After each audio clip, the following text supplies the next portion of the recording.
बच्चों, मैं हूँ मीनू चौहान और आज हम लोग हिंदी वसंत भाग 2 के अंतर्गत अपना अध्याय लोकगीत के प्रश्न उत्तर पर चर्चा करेंगे। तो हमारा पहला प्रश्न है, निबंध में लोकगीतों के किन किन पक्षों की चर्चा की गई है, बिंदुओं के रूप में उन्हें लिखो। यानी कि लोकगीत जो हमारा निबंध है, जो हमारा पाठ है, उस पर किन किन पक्षों यानी किन किन विषयों पर चर्चा की गई है, कौन कौन से ऐसे कंटेंट हैं जिन पर बात की गई है, उन्हें बिंदुओं के रूप में लिखो। यानी पॉइंट्स में हमें उनका उत्तर देना है। तो हमारा पहला उत्तर इस प्रकार होगा कुछ कि इस निबंध में लोकगीत के निम्नलिखित पक्षों की चर्चा की गई है, यानी उनके कंटेंट की चर्चा की गई है। और नंबर 1 है, लोकगीत में महिलाओं का योगदान है। यानी लोकगीत जो हैं वो महिलाओं द्वारा ज़्यादा गाए जाते हैं, विशेष स्थान है महिलाओं का। लोकगीत के प्रकार यानी लोकगीत की कितने तरह से गाए जा सकते हैं, कहाँ कहाँ और किस किस रूप में गाए जाते हैं, उनके प्रकारों को बताया गया है। लोकगीत की लोकप्रियता यानी लोकगीत सभी के हर वर्ग के लोगों में लोकप्रिय हैं, उनकी लोकप्रियता के बारे में बताया गया है। लोकगीत और शास्त्रीय संगीत में अंतर, यानी लोकगीत और शास्त्रीय संगीत में क्या डिफरेंस है ये भी बताया गया है, क्या अंतर है ये बताया गया है। लोकगीत का महत्व, हमारे जीवन में लोकगीत का क्या महत्व है इससे भी बताया गया है। यानी इन विषयों पर, इन पक्षों पर चर्चा की गई है। अब है हमारा नेक्स्ट क्वेश्चन, हमारे यहाँ स्त्रियों के खास गीत कौन कौन से हैं। तो उत्तर है, हमारे यहाँ लोकगीत ऐसे हैं जिन्हें स्त्रियों के खास गीत कहा जा सकता है। ऐसे गीत में त्योहार पर नदियों में नहाते समय के गीत, विवाह के अवसर पर गाए जाने वाले गीत, मटकोड़ ज्योनार के गीत या संबंधियों के लिए प्रेम युक्त गाली वाले गीत, जन्म आदि के गीत स्त्रियों के गीत हैं। यानी हमारे यहाँ स्त्रियों के खास गीत होते हैं, यानी मुख्य अवसरों पर स्त्रियों द्वारा ये इस तरह के गीत गाए जाते हैं।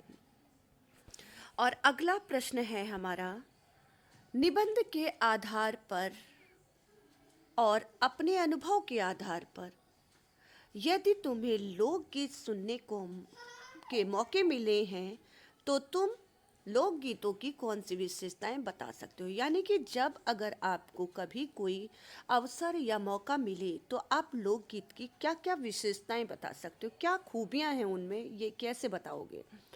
तो पाठ के आधार पर लोकगीत की कई विशेषताएं हैं, जैसे इसका संगीत और बोल बहुत ही सरल होते हैं। मामूली सी बांसुरी, करताल, मंजीरा या ढोल से भी इनको संगीत दिया जा सकता है। यानी कि लोकगीतों के संगीत के लिए किसी खास वाद्य यंत्र की ज़रूरत नहीं होती है। ये बांसुरी, करताल, मंजीरा और ढोल किसी पर भी ये गाए जा सकते हैं। नेक्स्ट नंबर है हमारा, शास्त्रीय संगीत की अपेक्षा इसको गाने के लिए ज्ञानी होने की ज़रूरत नहीं। अर्थात कहने का अभिप्राय ये है कि शास्त्रीय संगीत को प्रैक्टिस की ज़रूरत होती है, अभ्यास की ज़रूरत होती है, लेकिन लोकगीत को गाने के लिए ज्ञानी होने की अर्थात कोई निरंतर अभ्यास की ज़रूरत नहीं होती। नंबर 3, लोकगीत में ताजगी होती है और ये गाँवों के लोगों की रचना है और उन्हीं के रोज़मर्रा की ज़िंदगी के बारे में होते हैं।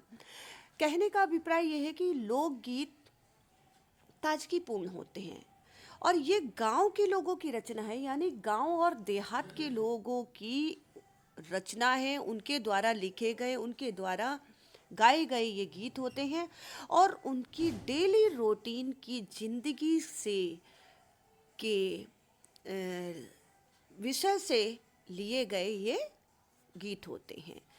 और नंबर 4, यह आम जनता के गीत माने जाते हैं। यानी ये आम पब्लिक के गीत, हमारे सभी सामान्य लोगों के गीत होते हैं। लोकगीतों को समारोह में मिलकर गाया जाता है।